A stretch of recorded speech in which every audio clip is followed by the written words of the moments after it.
The cargo bay doors hissed open, and Junho stepped onto Osiris 7 station for what he thought would be another normal day. His boots clanged against the metal floor as he walked through crowds of alien traders. Some had 4 arms, others had scales instead of skin, and a few floated in the air without legs at all. Junho was used to being the only human here. He had been running cargo for 3 years on this station. His ship, the Wandering Star, was old and small. The paint was peeling off, and one engine made strange noises, but it was his, and it worked. That was enough. Junho walked to the docking manager's office to pick up his payment for the last delivery. The manager, a tall alien with purple skin, barely looked at him. "Your credits are transferred, human. Next time, try to arrive on schedule." "I was only 2 hours late because of..." Junho started to explain. "I don't care," the manager said, waving a hand. "Humans are always making excuses." Junho clenched his jaw but said nothing. He had learned that arguing never helped. He took his payment and left. As he walked back toward his ship, alarms suddenly blared across the station. Red lights flashed everywhere. People started running and screaming. Junho saw a transport ship at the far dock, and armed aliens were forcing people out of it. The aliens wore black armor with a red symbol on the chest. Junho recognized it immediately: the Valthyr Syndicate. The Valthyr were criminals who controlled parts of this sector. They raided ships, stole cargo, and hurt anyone who got in their way. Station security never stopped them because the Valthyr paid them to look the other way. Junho saw families being dragged from the transport: men, women, children. One woman named Sora was holding her young daughter Hannah close. The little girl was crying. The Valthyr leader, a massive alien named Kreth, was laughing as his crew threw people to the ground. Something in Junho's chest tightened. He had been a soldier once, back on Earth. He had sworn to protect people who couldn't protect themselves. That oath still meant something to him. He walked toward the Valthyr. "Hey, leave them alone!" Kreth turned and looked at Junho. For a moment there was silence. Then Kreth started laughing. His crew joined in. The sound echoed through the docking bay. "A human?" Kreth said, his voice deep and full of amusement. "One single human thinks he can tell us what to do? Those people are refugees. They have rights under galactic law," Junho said, keeping his voice steady. Kreth walked closer. He was twice Junho's size, with thick muscles and sharp teeth. "Galactic law doesn't apply here, little human. This is our territory. And you are nothing." "Let them go," Junho said again. Kreth's smile disappeared. He nodded to his crew. "Teach this fool a lesson." 3 Valthyr rushed at Junho. He fought back, using his military training. He managed to hit one in the throat and kick another in the knee, but there were too many. They beat him down, punching and kicking until he couldn't stand anymore. Through his swollen eyes, Junho saw them drag Sora and Hana onto their ship. He tried to crawl toward them, but Kreth stepped on his back, pushing him flat against the floor. "What will you do, human? Bleed on us?" Kreth laughed again. He looked at his crew. "Destroy his ship. Take everything valuable. Leave him with nothing." Junho watched helplessly as the Valthyr went to the Wandering Star. They stripped it of cargo, equipment, everything. Then they set charges. The explosion shook the entire docking bay. Junho's ship, his home, was now a burning wreck. Kreth leaned down close to Junho's ear. "This is what happens when humans try to be heroes. You are weak. You are alone.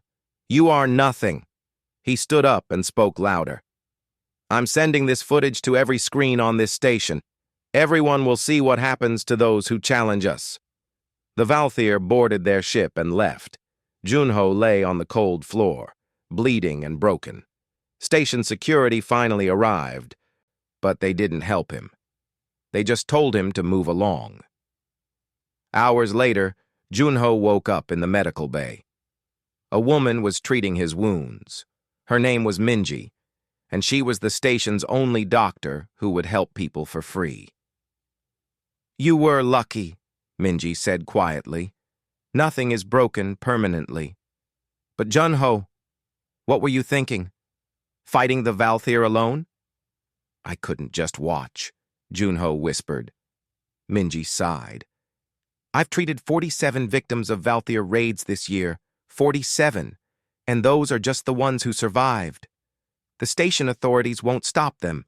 No one will. Junho tried to sit up, wincing in pain. Where did they go? Unknown. They have hideouts all over the sector. And Junho, your footage is everywhere. Everyone saw what happened. They're laughing at you. Junho looked at his hands. They were bandaged and shaking.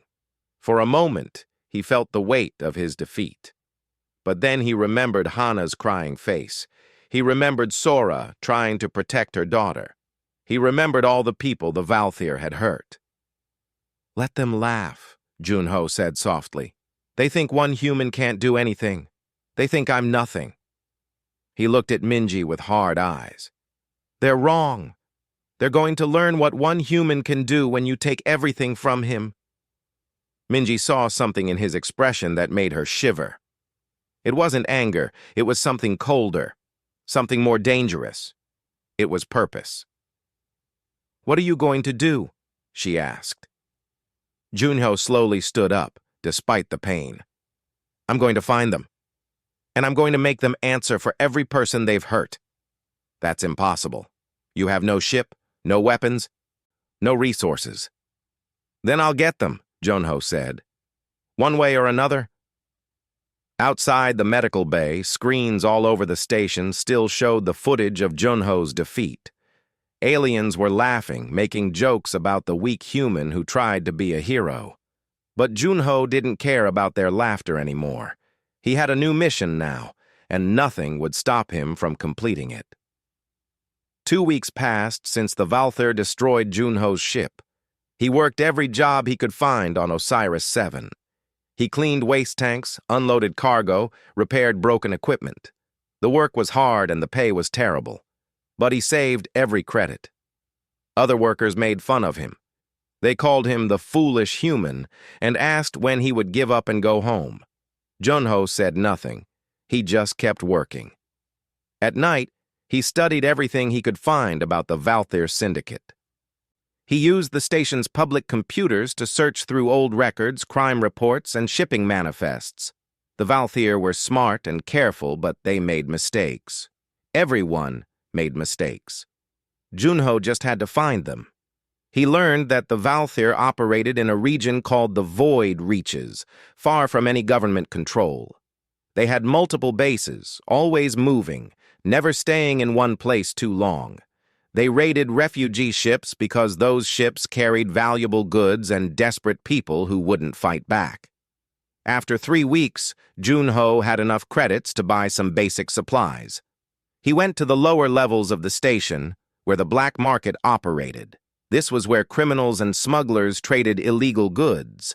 It was dangerous, but Junho needed weapons and information. He found a small shop hidden behind fake wall panels. Inside, a man with cybernetic eyes was working on some equipment. His name was Do-hyun, a tech dealer who sold to anyone with credits. I need weapons, Junho said. Do-hyun looked up and recognized him. You're that human from the videos, the one the Valthyr beat up, he laughed. What do you need weapons for? Planning to get beaten up again? Do you want my credits or not? Junho asked coldly.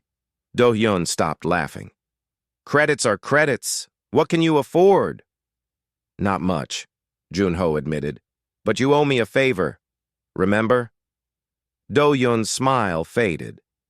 6 months ago, Junho had found Do-hyun's daughter when she got lost in the station's ventilation system. He had returned her safely without asking for anything. Do-hyun had said he owed Junho a debt. I was hoping you'd forget about that, Do-hyun muttered. He thought for a moment, then sighed. All right, come with me. He led Junho to a back room filled with old military equipment. Most of it was damaged or outdated, but it was still functional. This stuff is from old wars. Nobody wants it anymore because there's better technology now, Do-hyun explained. But for someone on a budget, it works. He pulled out a plasma pistol, a combat knife, and some armor plating. This is what I can give you for your credits plus the favor. I also need a ship, Junho said. Do-hyun laughed again. A ship? Do you know how much ships cost? I know. But I also know you have that salvaged scout ship in Bay 12. The one you can't sell because it's registered as destroyed. Do-hyun's eyes narrowed. How do you know about that? I pay attention, Junho said. That ship has a stealth system. Old, broken, but fixable. Give it to me, and we're even. Your debt is paid. Do-hyun was quiet for a long time. Then he nodded. Fine, but if you die in that piece of junk, don't come back as a ghost to complain. 3 days later, Junho had his weapons and his ship. The scout ship was small, barely big enough for 2 people. The stealth system only worked half the time. The engines were loud, but it could fly, and that was all Junho needed. He was preparing to leave when someone knocked on his ship's door. He opened it and found Minji standing there with a data pad. I heard you got a ship, she said. I thought you might need this. She handed him the data pad.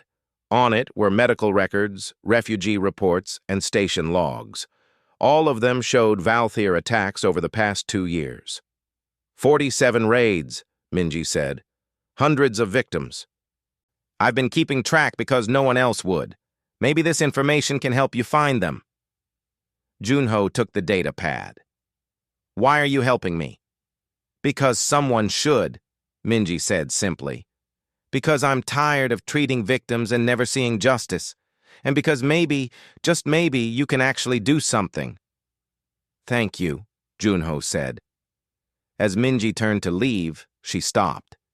Junho, there's something else. That little girl, Hana, the one from the transport. She's alive.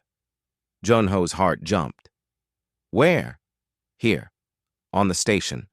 Her mother died 2 days after the raid, but Hana survived. She's been living in the refugee section. She won't talk to anyone, won't eat much, just sits and stares. Junho felt anger burn in his chest. The Valthier did that to her. Yes, and there are hundreds more like her across the sector. Maybe thousands. Minji looked at him seriously. Be careful, Junho. Revenge is dangerous. This isn't revenge, Junho said. This is justice. After Minji left, Junho went to the refugee section. He found Hana sitting in a corner, hugging her knees. She looked up when he approached. Her eyes were empty and sad. Hello, Hana, Junho said gently. I'm Junho. I tried to help you and your mother. Hana stared at him. Then quietly she said, You got hurt. Yes, but I'm okay now. And I'm going after the people who hurt you and your mother. Hana's eyes widened slightly. You can't beat them. They're too strong. Maybe, Junho said. But I have to try. Can you help me? Do you remember anything about their ship or where they said they were going? Hana was silent for a moment. Then she started talking. She remembered everything. The ship's markings, the conversations the Valthier had in their language, the coordinates they mentioned. She had a perfect memory, remembering every detail even though it had been weeks. Junho listened carefully and recorded everything. This was the breakthrough he needed. Thank you, Hana, he said when she finished. Will you kill them? Hana asked. Junho thought about the question. I'll make sure they can't hurt anyone else. That's what matters. As Junho walked back to his ship, he looked at all the information he had gathered. Weapons, ship, data, coordinates. He had everything he needed to start hunting. The next morning, Junho launched his small scout ship into space. The station grew smaller behind him as he flew toward the void reaches. He had a lead now. The Valthier had mentioned a place called Blackdrift in their conversations. It was a pirate haven where criminals gathered. Junho set his course and engaged the damaged stealth system. It flickered but held. He was coming for them. and they had no idea that one human was about to turn their world upside down. Black Drift Station floated in the darkness between stars. It was built from old mining platforms and stolen ship parts welded together. No government claimed this place. No laws applied here. It was perfect for criminals, smugglers, and pirates. Junho's scout ship docked at an outer platform. He had changed his appearance, wearing a long coat and a breathing mask that covered half his face. He looked like just another smuggler trying to make a deal. The inside of Black Drift was crowded and dirty. Aliens of every species walked through the corridors, buying weapons, trading stolen goods, and making illegal deals. Junho kept his head down and listened to conversations. He was looking for any mention of the Valthier. In a bar called the Rusty Bolt, he found what he needed. Two aliens at a corner table were drinking and talking loudly. "Did you hear? Kreth is getting nervous," one said. "Why?" "The Valthier own this sector," the other replied. "Something weird is happening. 3 of their weapon caches got hit this week. No one knows who did it." Junho listened carefully. 3 caches, but he hadn't done anything yet. Someone else was targeting the Valthier? Or were they lying to each other? He decided to check it himself. Using Hana's information and the station's public network, Junho located a Valthier storage facility on Black Drift's lower level. It was guarded by 2 armed aliens. Junho waited until late at night. Then he moved. His military training came back to him like muscle memory. He approached silently, staying in the shadows. The guards never saw him coming. He knocked them both unconscious without making a sound. Inside the storage facility, he found crates of weapons, stolen medical supplies, and personal belongings taken from raid victims. Junho's jaw tightened. Some of these things belonged to families, children's toys, wedding rings, photographs. He didn't steal anything. Instead, he planted a small device Do-Yun had sold him. It was a data tracker that would record everyone who came in and out of this facility. Then Junho did something else. He left a message on the wall, written in simple words. "One human remembers." He left the same way he came, silent and unseen. The guards woke up hours later, confused and angry. When they saw the message, they immediately called Kreth. Over the next 2 weeks, Junho hit 4 more Valthier locations. Each time, he didn't steal or destroy much. He just left his message and took information. He learned the names of Valthier leaders, their schedules, their safe houses. He was building a map of their entire operation. The Valthier started to panic. Someone was tracking them, and they didn't know who. They increased security, changed their patterns, moved their operations. But Junho adapted. He used tactics they had never seen before. Human tactics. One night, Junho tracked down a Valthier lieutenant named Gresh. Gresh was in charge of selling stolen goods. He was leaving a meeting when Junho appeared in front of him. "Who are you?" Gresh demanded, reaching for his weapon. Junho was faster. He shot the weapon out of Gresh's hand and knocked him against the wall. "I'm the one you laughed at," Junho said quietly. "I'm the human you thought was nothing." Gresh's eyes widened with recognition and fear. You're that human from Osiris-7! Tell Kreth I'm coming for him. Tell him that one human is hunting all of you. Tell him that every raid, every victim, every crime will be answered for." Junho left Gresh alive but terrified. The message would spread, and that was exactly what Junho wanted. Fear was a weapon, and he was learning to use it. 2 days later, something unexpected happened. Junho returned to his ship and found someone hiding inside. He pulled his weapon and turned on the lights. It was Hana. "What are you doing here?" Junho asked, shocked. "I followed you from Osiris-7, Hana said. "I hid in your cargo compartment. I want to help." "This is too dangerous. You need to go back." "Go back to what?" Hana asked, and her voice broke. "My mother is dead. I have no family, no home. The Valthier took everything from me. At least with you, I can do something. Junho wanted to argue, but he saw the determination in her eyes. She had lost everything, just like him, and she deserved to be part of this. Fine, he said finally. But you follow my orders exactly. No arguments. Understood?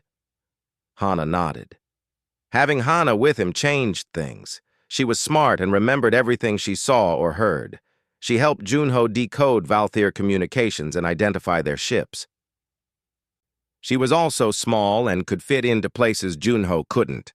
Together, they hit 3 more Valthyr operations. Each time, they left evidence pointing to the next target.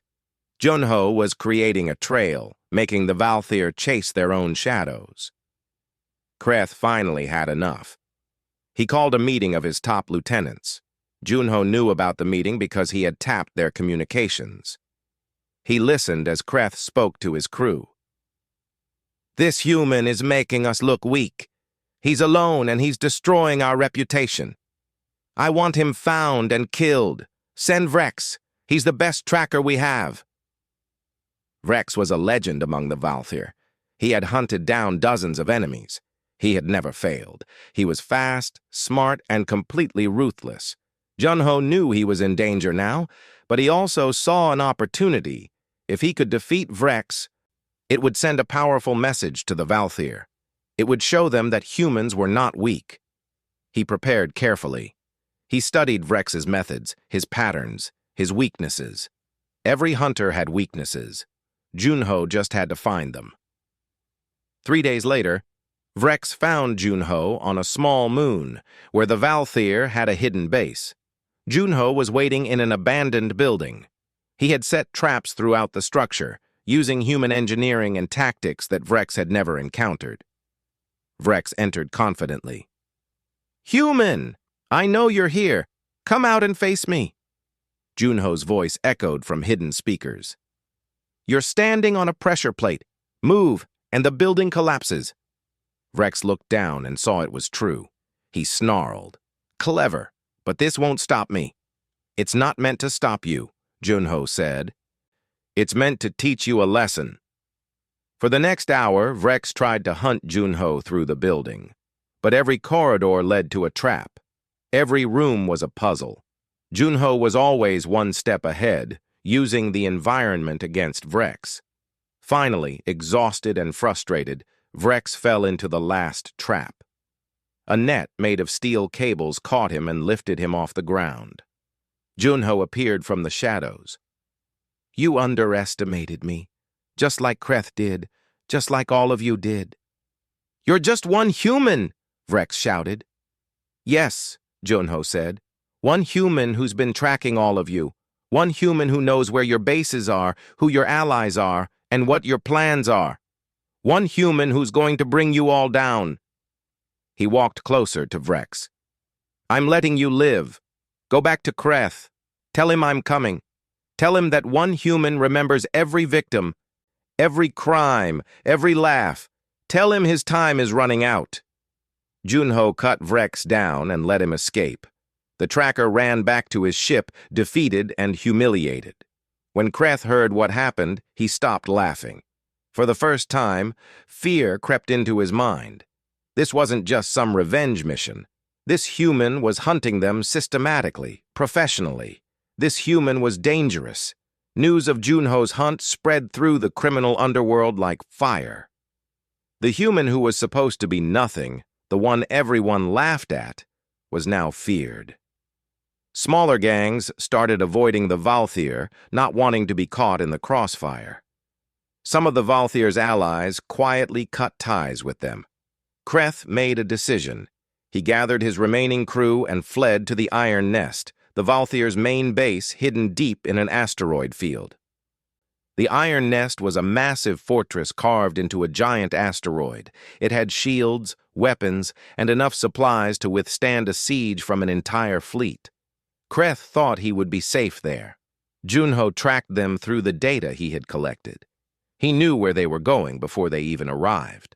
But he also knew he couldn't attack the Iron Nest alone. Not yet. He needed help.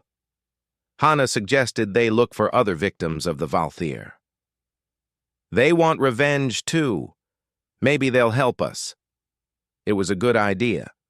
Junho and Hana traveled to several refugee stations, looking for people who had suffered from Valthyr raids. Most were too scared or too broken to fight. But two people agreed to join them. The first was Yejun, a former slave who had escaped from the Valthyr 3 months ago. He was thin and scarred, but his eyes burned with anger. They kept me in a cage for 2 years, made me work until I collapsed. I want to see them pay. The second was Nari, a resistance fighter whose entire settlement had been destroyed by the Valthyr. She was a skilled pilot and engineer. I've been hunting them on my own, but I can't do much alone. Together, maybe we have a chance. Now Junho had a team. It was small, just 4 people against an entire criminal organization, but it was more than he had before. They spent 2 weeks preparing. Nari upgraded the scout ship's stealth system and weapons. Yejun gathered intelligence on the Iron Nest's defenses. Hana decoded Valthyr communications. Junho planned the attack, using every piece of information they had. The Iron Nest was designed to fight off large fleets. It had massive cannons, shield generators, and patrol ships.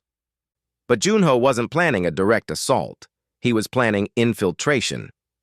Big defenses are built for big threats, Junho explained to his team. They expect armies and warships. They don't expect 4 people in a small ship using stealth. On the day of the attack, they flew into the asteroid field. Nari piloted the ship through the dangerous rocks and debris. The Iron Nest appeared ahead, a massive structure with lights and weapons platforms covering its surface. Stealth system active, Nari said. We're invisible to their scanners, but it won't last forever. We have maybe 30 minutes. They landed on a small maintenance platform on the asteroid's dark side. The area was barely guarded because no one expected an attack from this direction. Junho, Yejun, and Nari went inside while Hana stayed with the ship, monitoring communications.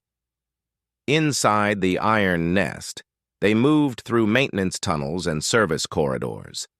Junho led the way, using his military training to avoid patrols and cameras.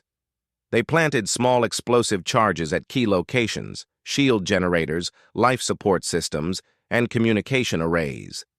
The charges wouldn't destroy the base, but they would disable its defenses. Yejun knew the layout because he had been forced to work in these tunnels as a slave.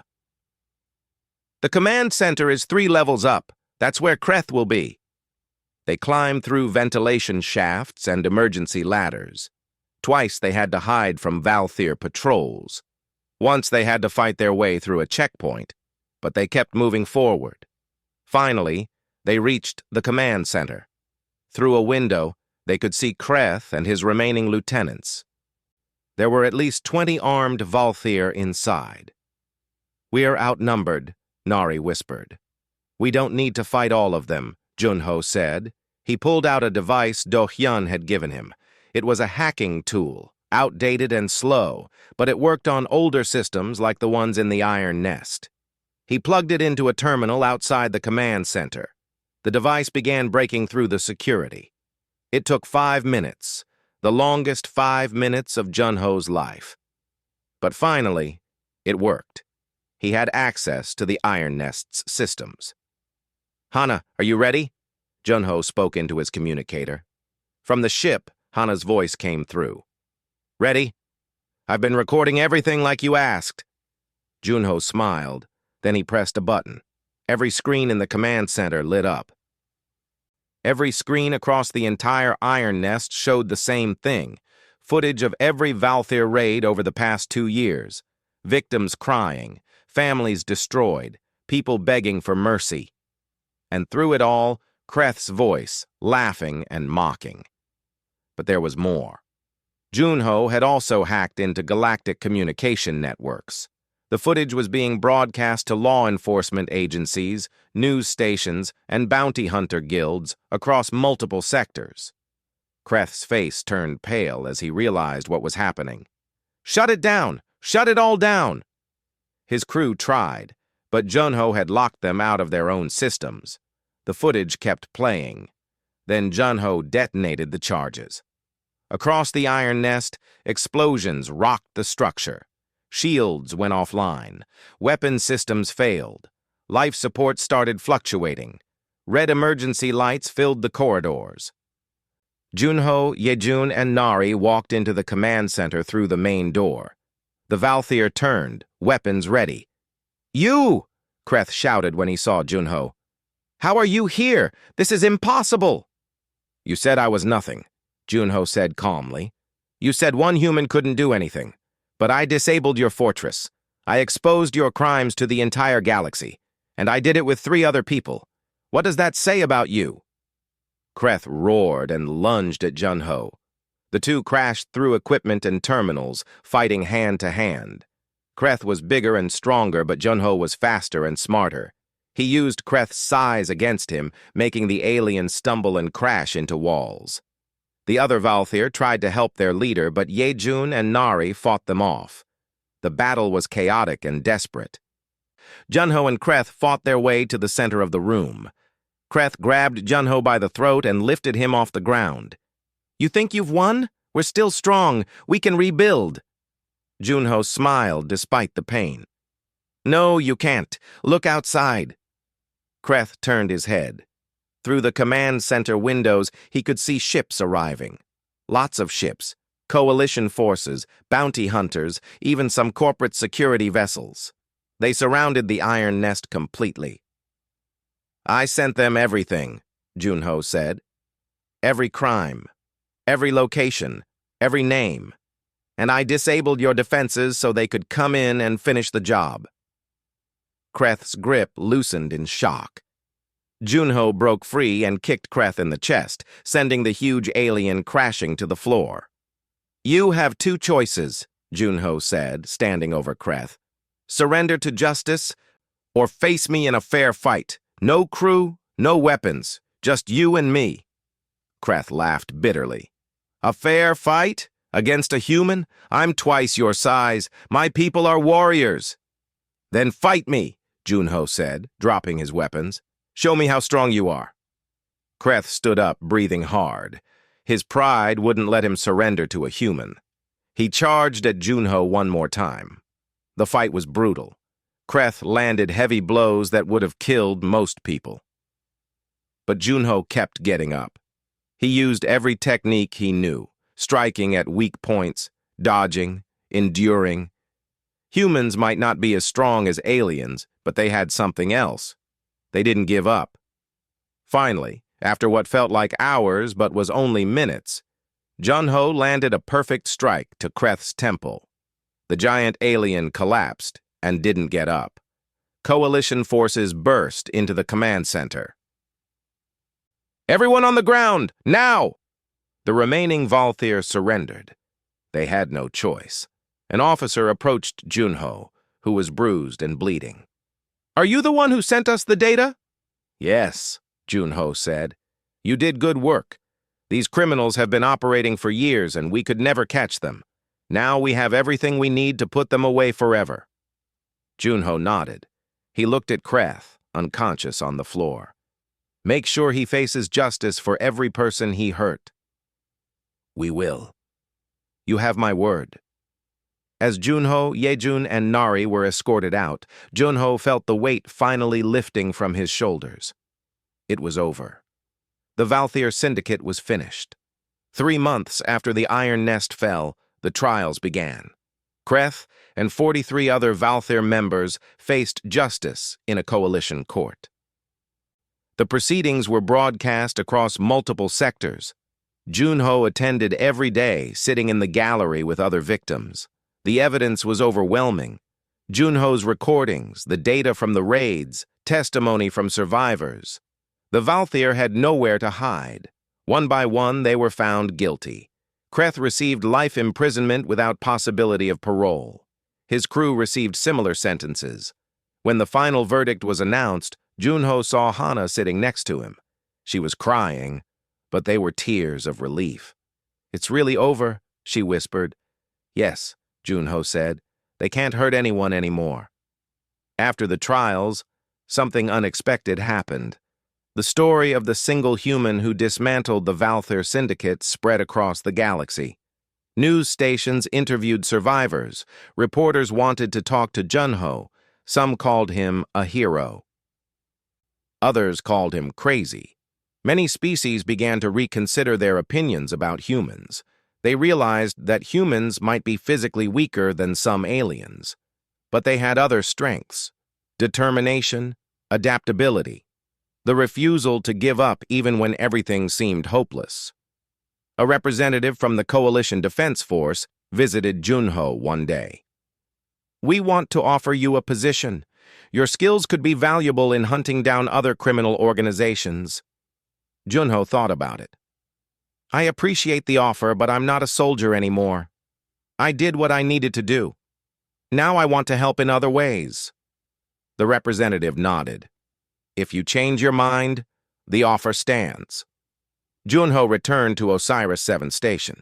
The place looked different now. People recognized him on the streets. Some thanked him. Others avoided him, uncomfortable with the reminder of what one person could do when pushed too far. He found Minji at the medical bay. She smiled when she saw him. "You look terrible, more scars than before." "But I'm alive," Junho said, "thanks to your help." Minji showed him something outside.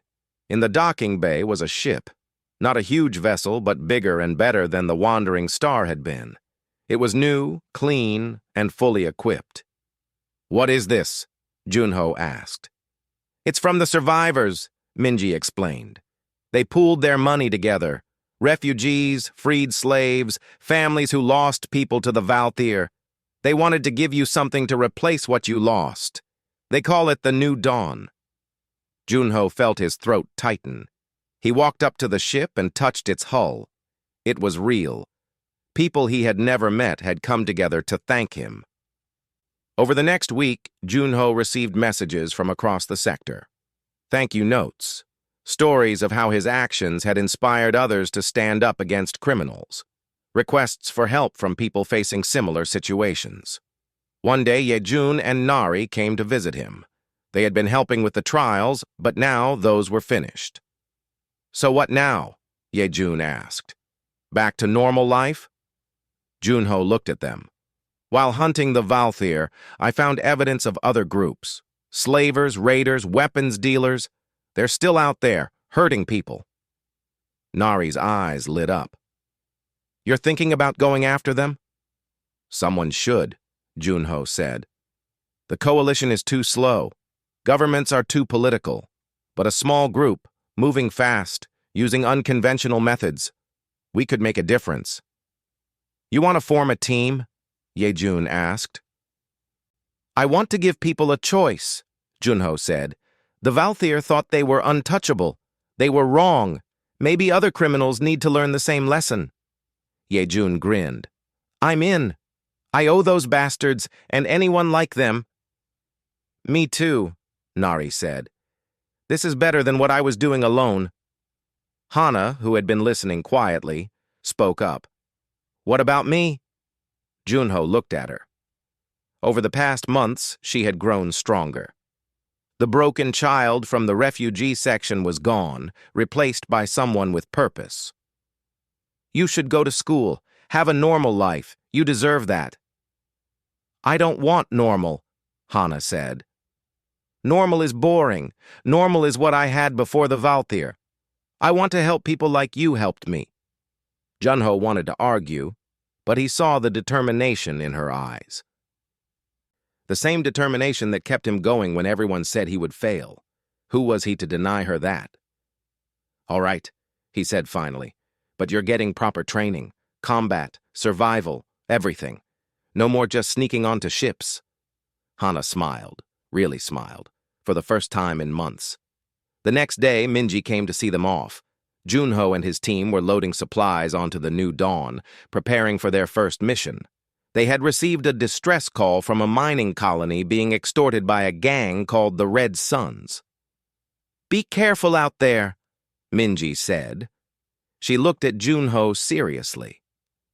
"What you did to the Valthyr was important, but don't let revenge become who you are." It's not revenge anymore, Junho said. It's protection. Someone has to stand up for people who can't stand up for themselves. Just promise me you'll come back sometimes. Someone needs to patch up all those injuries you collect. Junho smiled. I promise. As the new dawn lifted off from Osiris 7, Junho stood in the cockpit with his team. Nari piloted while Yejun checked their weapons. Hana monitored communications. They were a strange crew, a human soldier, a former slave, a resistance fighter, and a child who remembered everything.